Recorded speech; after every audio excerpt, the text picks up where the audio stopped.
The next key is related to sin, especially habitual sin. We want to take captive that pattern and pray through anything that contributed to the decision to sin in that way.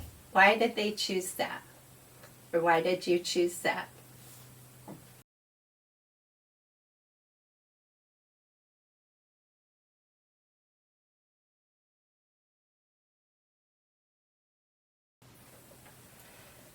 And then we're looking at next, sexual sin and healthy boundaries.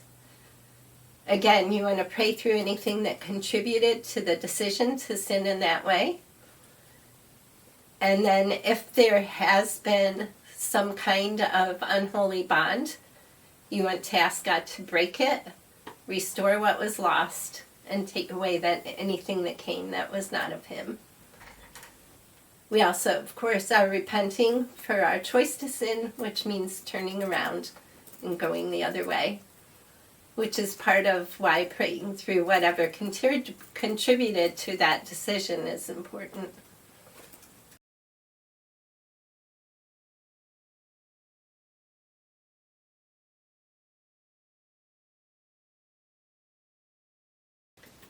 And then we want to develop healthy boundaries, which means first we need to know what they are. So find them and then applying them. And if anything's hindering us, we want to ask God why.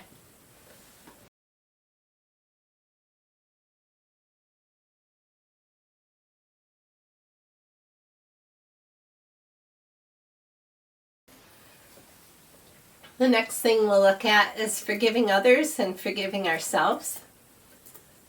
As we looked at in the skits, sometimes it's hard to forgive because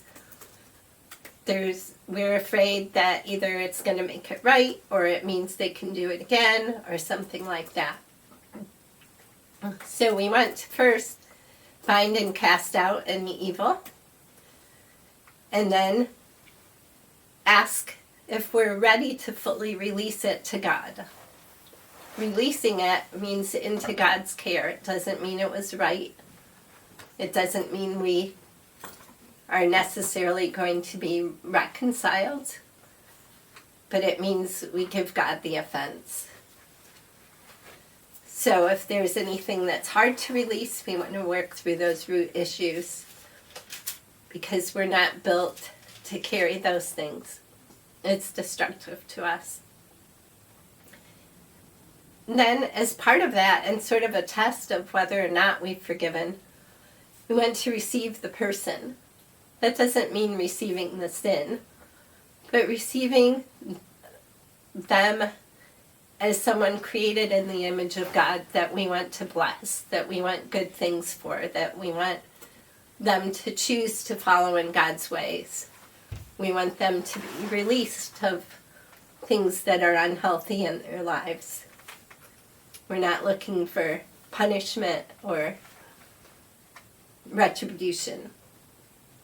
We're leaving that with God.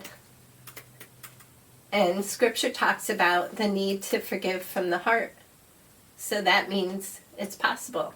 God doesn't ask us to do anything that He doesn't give us the power to do. And He's the one who protects us. But we may need healthy boundaries.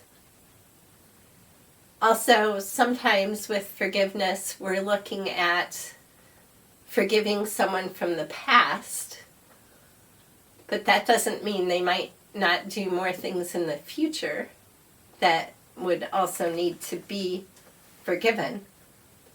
And if we're finding that's continuing to happen, it's a good idea to ask somebody for advice on developing healthy boundaries as well.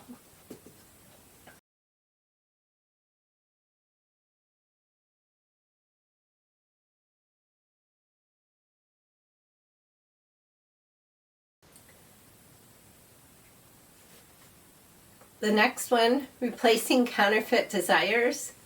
Sometimes we have a desire for something like intimacy. That's a good thing, or can be a good thing. But sometimes our counterfeit desire that gets mixed up with that is leading us to do unhealthy things. So we want to separate out our true desires and then recognize if there's unhealthy ways that we're seeking those desires or we're seeking a counterfeit. One example might be that we would like to live in harmony with people. We don't like conflict.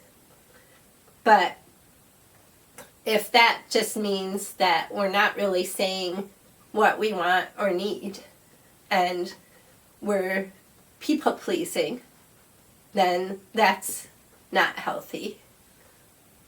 So we want to understand, yes, we want harmony, and God's the Prince of Peace, but sometimes the best way to peace is actually to address the issue.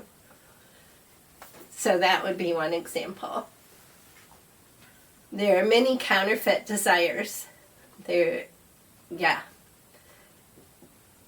you want to identify what's going on there. They can be related with as well with sin issues. And then identify those true desires and pray through any hindrances you have to pursuing those true desires. You may need some wise counsel along the way to help you with this.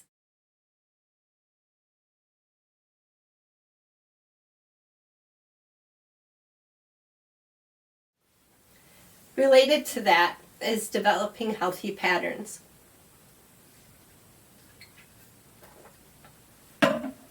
Sometimes we're involved in an unhealthy pattern, like if somebody hurts our feelings, we feel anger, and then we yell, and we hurt someone else, and then we feel shame and sorrow and remorse, and then that makes us more angry, and then we yell again. So that's an example of a pattern where it's just going down. We don't know the way to get out of that. So what we want to do is first identify that that's an issue. That's part of taking it captive. Then we want to ask God, what is the first thing in that sequence? Well, in the example I gave, the first thing was someone saying something that hurt us, and we didn't know what to do with that hurt, so we got angry. So we want to bring that hurt to God and ask Him, where's the first time we felt that kind of hurt and we didn't know the way back to joy? So we're following the wholeness prayer pattern: recognize, reason, root, receive, renew. And then we're asking God, as He reveals the root, we're inviting Him in and we're asking Him to show us how to respond to that initial situation in a healthy way. Where is He? So maybe He says, I was with you. I don't agree with that, like He did in the skit. And so then you're comforted and you don't need the anger. Maybe, like one time with me when I was angry and I felt like my choice in praying through it was to feel angry or worthless. And I invited God in and He said, I thought you were worth dying for. And then I didn't need my anger. I found the way back to joy, because God is the way back to joy, always. So then we ask God to show us how we could have responded to the initial situation in a healthy way. Maybe somebody said something that hurt and we're like, they're wrong. We said to ourselves, we didn't need to say it out loud. Maybe there was something that was good to say out loud. there can be a variety of responses.